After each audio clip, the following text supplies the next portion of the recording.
Ben voilà. Est-ce que c'est pas la plus grosse asperge du monde là? Parfait, nickel, bravo. Non mais je te jure, celle-là elle veut pas sortir. Coupe, c'est le parlons franc le plus honteux de l'histoire. Salut les francs, comment ça va? Aujourd'hui, documentaire exceptionnel, inédit, parce qu'on va faire des asperges, légumes par excellence de cette saison. On est en Alsace, l'asperge Alsace, c'est magnifique.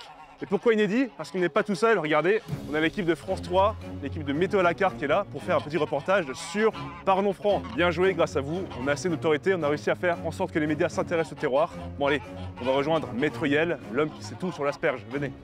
Alors, on a le droit d'entrer seulement si on porte une salopette, un béret, une moustache. Désolé, hein. Allez, salut. Non, allez, je vous laisse rentrer, allez, on rentre. Bon.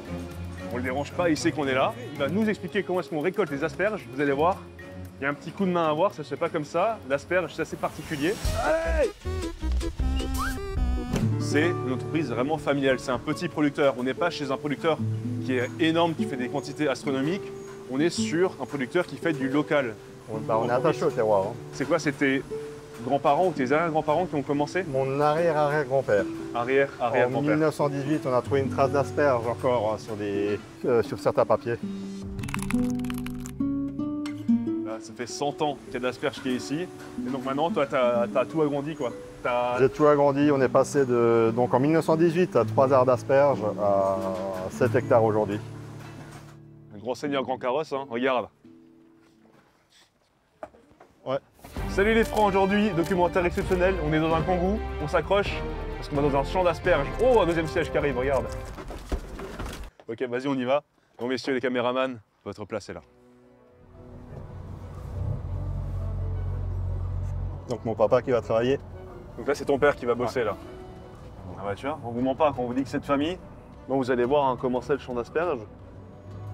Il y a des bâches partout. Parce qu'en fait, il faut bâcher les asperges pour pas qu'elles prennent trop le soleil. C'est une asperge blanche, c'est une asperge qui est plus douce au goût, hein. C'est ça? Oui, elle est plus douce au goût. Une verte se rapproche plus de l'artichaut. Elle devient verte au contact du soleil, vous allez voir. C'est la chlorophylle. Bon bah, j'espère que vous avez fait un bon voyage. Par où ça s'ouvre là, tout ça? Par ici? Vers le bas, vers le bas. Ah, vers le bas, oh, vers le bas, tout simplement. Allez, sortez. Bienvenue dans le champ d'asperges.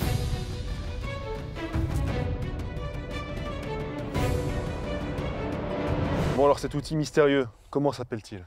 Une gouge. Une gouge. Une gouge. Là c'est quoi? On va gouger l'asperge alors, c'est ça? Non, on va la récolter. On va la récolter. Là, ces gouges-là sont inclinées. Et du coup, si tu mets ta gouge droite dans la terre comme ça, ouais, elle avance toute seule. Le but, ça, c'est de casser l'asperge le plus loin possible, le plus proche de la racine pour avoir une asperge assez longue. Les pieds d'asperge, donc ça produit en continu, ça pousse en continu, ça peut pousser jusqu'à 10-15 cm par jour quand il fait très chaud. Hein. Le but, c'est d'avoir des longues asperges pour avoir des bottes d'asperges avec du 25 cm. 21 cm, c'est la taille idéale. Non mais en fait, il a rigolé lui là-bas, regardez-le. J'y peux rien moi. Il faut que tu sois bien devant. Avec donc on dégage un petit peu là. Un peu avec l'autre, tu mets ça parallèle à l'asperge et tu descends. Et avec l'autre main, tu tiens l'asperge et tu essaies de la craquer à la base. Il faut éviter de fouiller au maximum. Donc quand tu la sens. Il faut faire un sec. Après un coup sec, ouais. Voilà. Je crois que j'étais à côté. Ah. Il faut que tu recules un peu. Non. Comme ça là, plutôt là. Regarde, tu mets comme ça, voilà. Tu tournes un peu parce que tu es un peu décalé. Et là, tu tiens l'asperge avec une main. Okay. Tu sens normalement si tu es contre ou pas. Non, oh putain, non, la honte, la honte. Non. Non mais c'est pour ceux qui préfèrent les pointes d'asperge, ils préfèrent ça, ils trouvent que c'est plus tendre. Allez, on va réessayer. Comme si tu veux taper quelqu'un. Ouais, je pense que je tape quelqu'un comme ça, moi. Ouais, donc tu la prends bien en main, donc il faut vraiment être en face. Comme ça, voilà. Là. Ah, je crois qu'il va craquer là. Ouais, voilà, et tu l'aides un peu avec la gouge, et voilà. Ok, ça y est. Un morceau de scotch, on n'en parle plus, non? À chaque fois, je me dis, putain, mais ça, c'est un geste très simple. Et à chaque fois, je me fais avoir, le geste n'est pas si simple que ça. Donc là, il peut ne pas avoir d'asperge sur 2-3 mètres. Oui, oui, oui. Après, j'ai un problème de maladie aussi. Là, entre autres, c'est un champignon. C'est un rhizoctome qui me mange. Rhizoctome. Rhizoctome violet, ouais.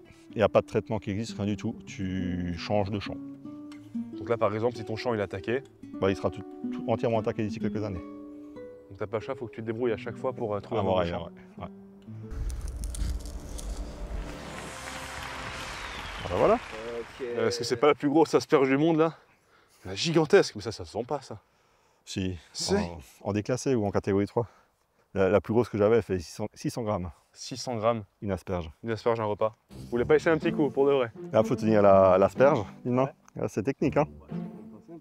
Qu'est-ce que ça me rassure, je suis pas tout seul à galérer. Parfait, nickel, bravo. Ah bah Voilà, voilà. ça y est, c'est bon. Ouais, facile, facile. Se baisser comme ça toute la journée, à la fin, t'as mal au dos, non, à la fin de cette saison-là. Là, Donc, tu mets à genoux comme ça. Voilà, et j'avance à genoux. Ma mère, qui a fait des asperges toute sa vie aussi, Ouais. elle dit toujours qu'il faut être en face de l'asperge, bien en Ouais. face, et se baisser vraiment comme ça. Alors les souris, ça devient compliqué aussi parce qu'elles mangent, elles adorent les pointes d'asperges. Ah bah, elles sont pas cons, hein. Ouais. Elles savent ce qui est le meilleur. Hein. C'est quoi le meilleur pour toi? C'est la pointe aussi d'asperge? Non, c'est la maillot. Putain, tu vas venir toi, espèce de... Allez! C'est comme le roi Arthur, je suis pas digne de la sortir du rocher.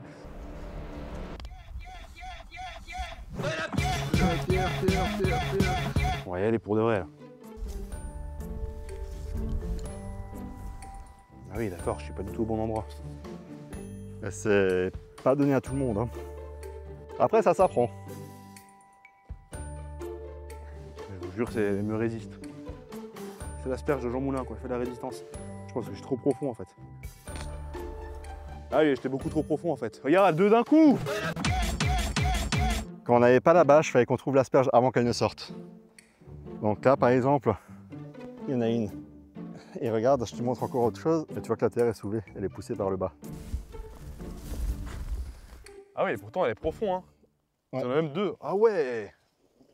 Donc dans le temps, c'était comme ça. Il fallait les trouver avant qu'elle ne voie le soleil pour qu'elle reste bien blanche.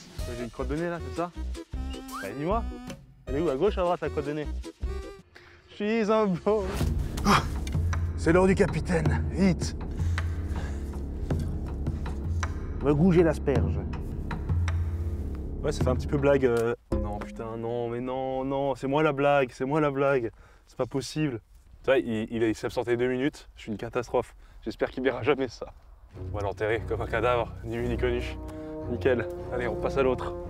Bah, tiens, ça, c'est vraiment gigantesque parce que moi, limite les plus grosses que j'ai vues, là, c'est celles qui sont coupées là. Tu vois, je me dis là, ça c'est pas mal. Et ça, dans l'assiette. Voilà, ça c'est le calibre, si tu veux, 16-22. C'est ce que les restaurateurs ils veulent. Tu as certains qui veulent des très grosses. Le calibre standard, c'est le 16-22. C'est le diamètre à la base de l'asperge. Donc quand tu prends une asperge, voilà. Sa base ici, là. Là, ça serait du 22-28. Et donc là, par contre, c'est 16-22. Ouais, et c'est les millimètres. Donc 16-22, c'est 16 mm à 22 mm. Bah, tu vois, tu m'as dit, peut mieux faire. Et bien, à chaque fois, les producteurs, quand j'arrive chez eux le matin, ils font ouais, peut mieux faire. Et après, en fin de journée, j'ai assez bien travaillé, ils font ok, c'est bon. T'es le bienvenu l'année prochaine. Et ça me fait toujours très plaisir. Donc j'espère qu'après, tu me diras, allez, je te rembauche l'année prochaine. Bah oui, faut juste pas en oublier. Oh, bien joué, l'œil. Bon, c'est bon, j'ai le coup de main, j'ai tout appris. On va récolter la ligne. Allez. Mais allez hop. Non, mais parce que j'ai pas la position. Attention.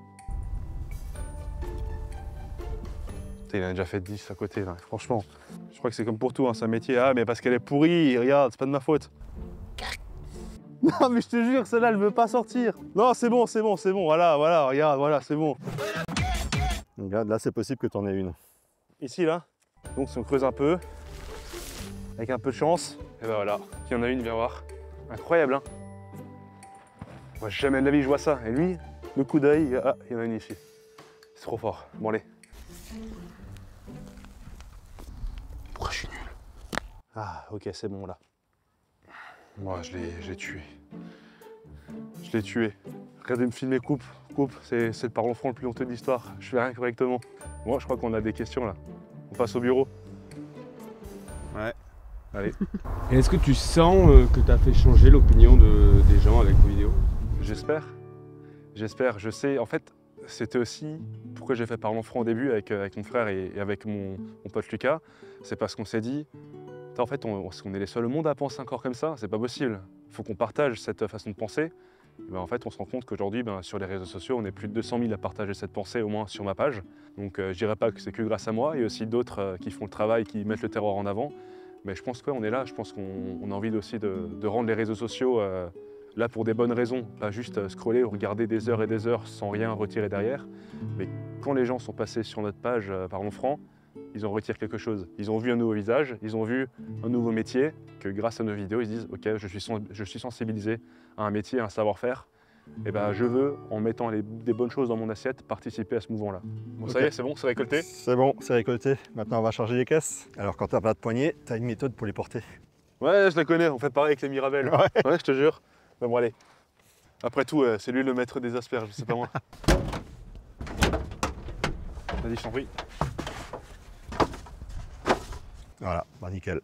À l'atelier? À l'atelier. C'est parti. À tout de suite. On a une histoire incroyable, une histoire de chasseur de trésors et d'asperges.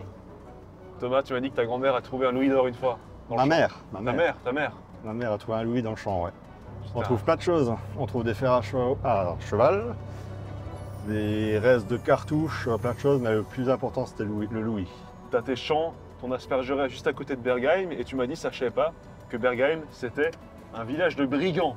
C'est pour ça qu'il y a des petits trésors partout aux alentours dans les champs. Je galère déjà à récolter des asperges, je retrouve un louis d'or, je peux me lever de bonne heure, quoi. Allez, je te laisse prendre les deux. Oui.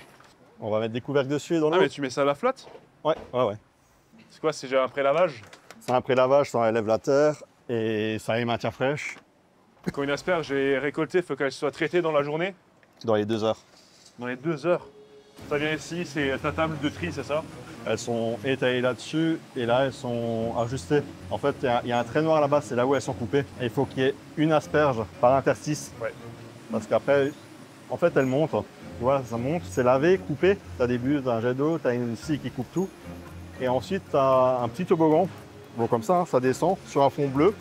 Et ça fait une asperge qui roule dessus, sur tous les côtés. Et ça met sur l'ordinateur. Enfin, l'ordinateur détermine où ça doit aller. Et là, du coup, on a un système de couleurs avec les caisses.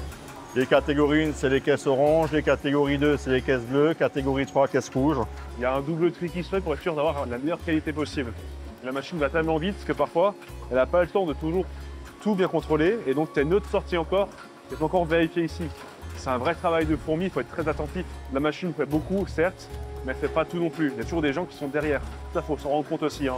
Alors maintenant, tu fais quoi? Tu vas les mettre en chambre froide? Alors là, on les met en chambre froide déjà, ou sinon on va préparer des bottes. Ça part au magasin ici, c'est vendu ou à l'épluchage. Épluché pour... À l'épluchage, j'ai entendu le mot magique. On va enfin voir la machine, l'éplucheuse. Donc celle-là, elle est assez droite ou je la mets de côté comme ça? Comme ça. Et on envoie. Oh.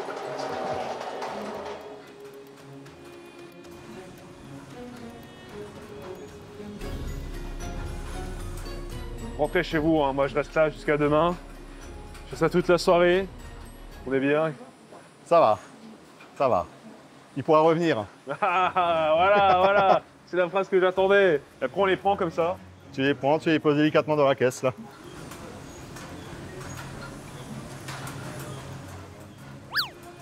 Ouh. Ça glisse après, hein. Ça glisse. Là, c'est assez une commande pour devant. Quelqu'un qui veut des épluchés dans le magasin. Sur demande, hein. Ça c'est beau. Épluchage à la minute, incroyable. Et donc là, on fait toujours une petite vérification aussi parce qu'à l'épluchage, tu perds 20%. Vous vous rendez compte? Vous voyez, encore ça, c'est un produit de travail en plus et c'est une perte de matière en plus pour le producteur. C'est pour ça que l'asperge, c'est un certain prix, c'est beaucoup de travail et de la précision.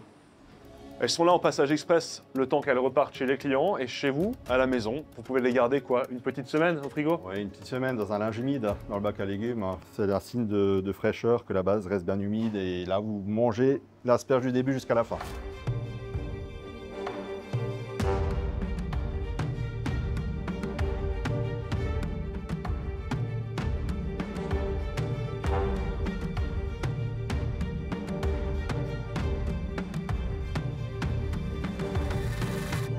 Bon Thomas, je viens chercher mon petit panier de produits frais là. Voilà. Merde, pas mon chapeau. Attends, faut que je change de chapeau. C'est bon, j'ai le bon chapeau. Et je t'offre même la petite botte d'asperges que tu as Oh récoltée. non, c'est trop gentil. Merci beaucoup. Voilà, regardez, je vais demander un beau panier de fruits et légumes. Local. Même fruits et légumes, produits laitiers, les petites épiceries, les nouilles pour 20 €. Regardez tout ce qu'on a pour 20 €, c'est pas magnifique? Mais même du jambon. Et bon, après voilà, la petite botte d'asperges offerte. Parce que Maître Yel, c'est le maître des asperges, il offre. Merci gringo, je retourne dans ma contrée maintenant.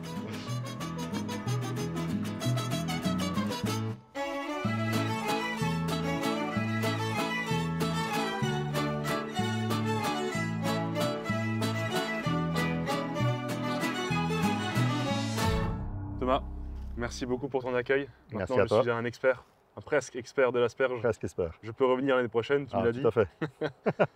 Tu as été super généreux en plus. Je t'ai demandé de faire un panier à 20 € de bons fruits et légumes, de viande, de produits laitiers pour 20 €, produits que locaux, produits de producteurs. Et maintenant, on va comparer ce qu'on a pour 20 € dans un magasin de grande surface avec des produits, on va dire, industriels. Tu m'as généreusement offert l'asperge. Merci, je te resserre la main. À Merci. bientôt. À bientôt. Salut. Salut. Florian. Ouais. Salut. Salut. Ça y est, enfin, et ça c'est grâce à vous, les valeurs du terroir français prennent une telle ampleur sur les réseaux sociaux parce que vous partagez, vous commentez, vous montrez votre amour pour la France, que même les médias classiques s'intéressent à notre travail. Et ça, c'est une très grande fierté. Je suis très fier de vous. Vous avez remarqué, cette vidéo aujourd'hui, c'est un format un peu plus court que d'habitude. J'espère que ça vous a plu et surtout, c'est le premier d'une longue série. Alors si vous avez aimé, partagez-le et n'oubliez pas, le bon sens paysan, ça s'apprend.